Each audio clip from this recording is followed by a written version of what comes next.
নমস্কাৰ আসাম টিকটকৰ দৰ্শকসকলক মই কিদাই স্বাগতম জনাইছো আৰু এই মুহূৰ্তত লৈ ইছুকে বাটাও গুৰুত্বপূৰ্ণ খবৰ আজি হৈছে 12 জুলাই আৰু আজি ভাৰতৰ লগতে অসমৰ বিভিন্ন প্ৰান্তৰ পৰা এনে ধৰণৰ খবৰসমূহ নিটো চাবৰ কাৰণে আসাম টিকটক চেনেলটো সাবস্ক্ৰাইব কৰি কাষত থকা বেল আইকনটো প্ৰেছ কৰি দিব তো বন্ধু-বান্ধৱীসকল আহক আজি গুৰুত্বপূৰ্ণ খবৰকেইটা আৰম্ভ কৰো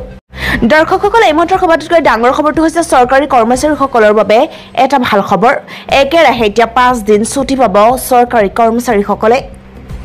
7 নৱেম্বৰৰ পৰা 11 নৱেম্বৰলৈ লাভ কৰিব এতিয়া ছুটি আৰু বন্ধ 7-8 নৱেম্বৰত পিতৃ-মাতৃ বন্ধনৰ বাবে ছুটি আনহাতে 9 নৱেম্বৰত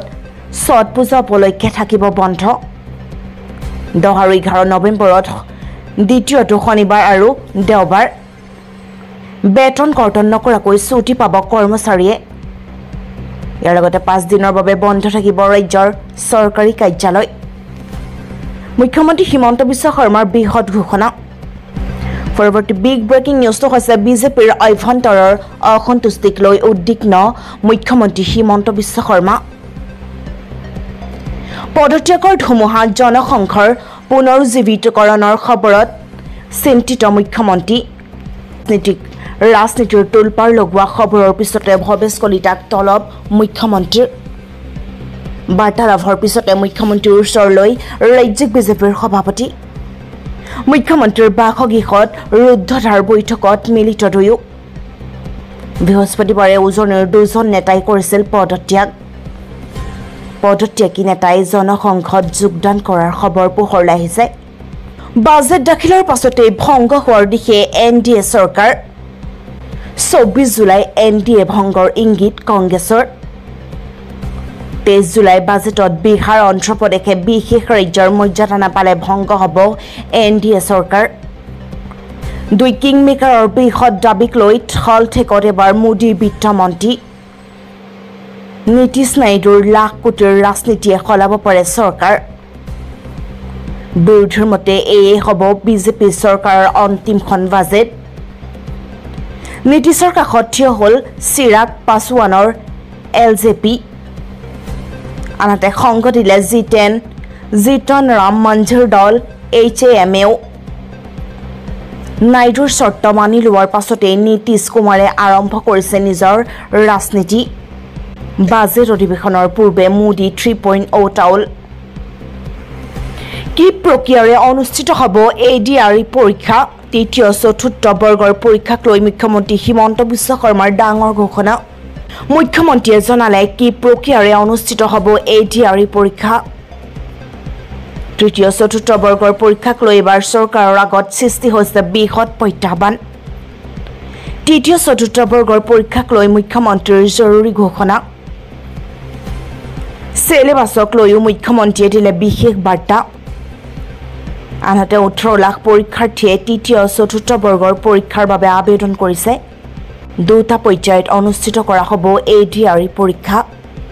নিৰ্বাচনত পৰাজয়ৰ পাছতে এওদিয়া ভংগ কৰাৰ সিদ্ধান্ত আজমলৰ ভংগ কৰা হ'ব AYDFৰ কেন্দ্ৰীয় কমিটি নিৰ্বাচনত পৰাজয়ৰ পাছতে আনুষ্ঠানিক ঘোষণা বদৰুদ্দিন আজমলৰ পুৰণি সকলো নেতা কৰ্মীক অব্যাহতি দিয়াৰ যোজা পদ এৰিব লাগিব বিধায়ক কৰিমউদ্দিন বৰভূঞা আমিনুল ইছলামে নতুন মুখেৰে AYDFক পুনৰ গঠন কৰাৰ ঘোষণা আজমলৰ ৰাইজৰ মন জয় কৰাত বিধায়কৰ ব্যৰ্থতা স্বীকাৰ আজমলৰ ৰাইজে বিচৰা কাম নকৰাৰো অভিযোগ একাংশ AYDFৰ বিধায়কৰ বিৰুদ্ধে কেন্দ্ৰীয় কমিটিৰ পৰা পঞ্চায়ত কমিটিলৈ সকলো সলনি কৰিব আজমলে কেৱল বদৰুদ্দিন আজমল আৰু হাফিজ বছিৰ কাছিমিৰ পদ একেই থাকিব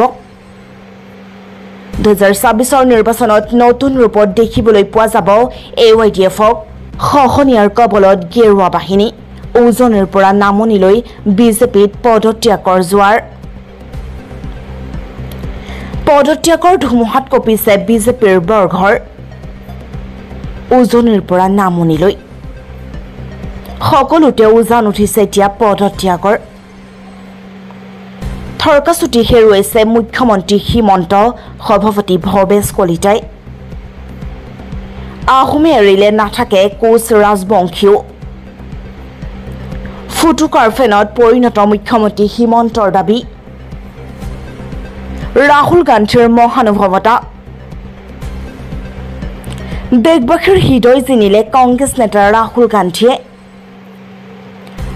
গান্ধীয়ে দেখুওৱা মহানুভৱতাক প্ৰশংসা কৰিছে সকলোৱে এতিয়া ৰাহুল গান্ধীক পৰাজিত কৰা ৰাহুল গান্ধীক লৈ তীৰ্যক সমালোচনা কৰা স্মৃতি ইৰাণীৰ বেয়া দিনত কাষত থিয় দিছে এবাৰ কংগ্ৰেছ নেতা ৰাহুল গান্ধীয়ে সম্প্ৰতি বেয়া দিন চলিছে ইৰাণীৰ নিৰ্বাচনী পৰাজয়ৰ পাছতেই চৰকাৰী আৱাস খালী কৰিবলগীয়া হৈছে ইৰাণীয়ে তাৰ মাজতে সামাজিক মাধ্যমত ব্যাপক ট্ৰল তথা সমালোচনাৰ সন্মুখীন হৈছে স্মৃতি ইৰাণী কিন্তু স্মৃতি ইৰাণীৰ বেয়া দিনত কাষত থিয় দিছে ৰাহুল গান্ধীয়ে স্মৃতি ইৰাণীৰ সমালোচকসকলৰ মুখ বন্ধ কৰি ৰাহুলে সামাজিক মাধ্যমত লিখিছে বিশেষ পোষ্ট ৰাহুলে লিখিছে জীৱনত জয় পৰাজয় থাকেই মই সকলোকে আহ্বান কৰিছো স্মৃতি ইৰাণী বা অন্য নেতাৰ অপমানজনক ভাষাৰ প্ৰয়োগ বা ব্যৱহাৰ যাতে নকৰে আনক অপমান কৰা বা হেয় প্ৰদৰ্শন কৰাটো দুৰ্বলতাৰহে পৰিচয় শক্তিৰ নহয় ৰাহুলৰ এই পোষ্টটোৱে ব্যাপক চৰ্চা লাভ কৰিছে এতিয়া কিয়নো ৰাহুল গান্ধীক হেয় প্ৰদৰ্শন কৰিবলৈ সুযোগ নেৰিছিল স্মৃতি ইৰাণীয়ে দেশবাসীৰ হৃদয় জিনিলে কংগ্ৰেছ নেতা ৰাহুল গান্ধীয়ে ডুমডুমাৰ গান্ধী মূৰ্তি বিতৰ্ক তুষাৰ গান্ধীৰ টুইটৰ পিছতহে যেন সাৰ পালে মুখ্যমন্ত্ৰীয়ে পুনৰ এবাৰ দেশতেই অপমানিত হ'ল জাতিৰ পিতা স্বাধীনতা সংগ্ৰামী মহাত্মা গান্ধী এটা ক্লক টাৱাৰ নিৰ্মাণৰ বাবে উচ্ছেদ কৰা হ'ল ৭৫ বছৰীয়া পুৰণি মহাত্মা গান্ধীৰ প্ৰতিমূৰ্তি এই দুৰ্ভাগ্যজনক ঘটনাটো সংঘটিত হৈছে অসমৰ তিনিচুকীয়া জিলাৰ ডুমডুমাত বিজেপি বিধায়কৰ পৰা বিদ্ৰোহী বিধায়কৰ পুত্ৰলৈ লোকসভা নিৰ্বাচনৰ পূৰ্বে কংগ্ৰেছৰ নেতা পালি নেতাক নিজৰ দললৈ খুদ বোৱাই যোগদান কৰোৱা বিজেপি এতিয়া নিজেই দলত গৰাখহনীয়া ৰোধৰ বাবে ব্যস্ত হ'বলগীয়া হৈছে বিজেপি আৰু মিত্ৰ দল অগপৰ পৰা পদত্যাগ কৰি কংগ্ৰেছত যোগদান কৰিবলগীয়া বিজেপিৰ নেতা বিধায়ক প্ৰাক্তন বিধায়কৰ সম্ভাৱ্য তালিকাই তোলপাৰ লগাইছে এতিয়া বিজেপিৰ আভ্যন্তৰণত ক্ৰমাৎ বাঢ়ি গৈ আছে এই তালিকাৰ নামৰ সংখ্যা এতিয়াৰ পৰা দেশত পালন কৰা হ'ব সংবিধান হত্যা দিৱস কিয় ঘোষণা কৰিলে অমিত শ্বাহে এতিয়াৰ পৰা প্ৰতি বছৰে 25 জুন দিনটোক পালন কৰা হ'ব সংবিধান হত্যা দিৱস হিচাপে 1975 চনৰ এই 25 জুন তাৰিখে দেশত জৰুৰীকালীন অৱস্থাৰ ঘোষণা কৰিছিল তদানীন্তন কংগ্ৰেছী প্ৰধানমন্ত্ৰী ইন্দিৰা গান্ধীয়ে হায়দৰাবাদস্থিত নালচাৰাইন বিশ্ববিদ্যালয়ত সংসদৰ ৰাজনীতি বিষয়ত বক্তৃতা প্ৰদান সাংসদ গৌৰৱ গগৈ সংসদত প্ৰতিজন সাংসদে শালীনতা আৰু পাৰস্পৰিক সন্মান বজাই ৰখাৰ প্ৰয়োজনীয়তা নিশ্চিত কৰিব লাগে যাতে প্ৰতিজন সদস্যৰ কণ্ঠ আৰু মতামতৰ বৈচিত্ৰ্য সুৰক্ষিত হয় আৰু তেওঁলোক উৎসাহিত হয় বিজেপি বিধায়কক বৰখাস্ত নকৰিলে ইছলাম ধৰ্ম গ্ৰহণ কৰাৰ হুংকাৰ কংগ্ৰেছ নেতাৰ গাড়ী চলোৱাক লৈ বিজেপি বিধায়কৰ পুত্ৰৰ সৈতে কংগ্ৰেছ নেতাৰ পুত্ৰৰ বিবাদ